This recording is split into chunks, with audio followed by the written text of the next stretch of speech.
ભાવનગરના મહંત શ્રી મનમોહન દાસજીના નિધનને લઈને સમાચાર સામે આવ્યા છે. તો ભાવનગરથી સમાચાર છે. ભાવનગરમાં મહંત શ્રી મનમોહન દાસજીનું નિધન થયું છે. 115 વર્ષની વયે મહંત શ્રીનું નિધન થયું છે. મહંત શ્રી મનમોહન દાસજીનું ભાવનગરમાં નિધન થયું છે. ગોળીબાર હનુમાનજી મંદિરના મહંતનું નિધન થયું છે. 115 વર્ષની વયે મહંત શ્રીનું નિધન થયું છે. મહંતના નિધનથી ભાવનગરમાં શોકનો માહોલ જોવા મળ્યો છે. તો ભાવનગરમાં 115 વર્ષની વયે મહંત શ્રી મનમોહન દાસજીનું નિધન થયું છે.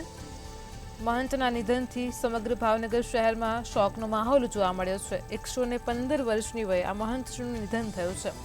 ગોળીબાર હનુમાનજી મંદિરના મહંતનું નિધન થયું છે.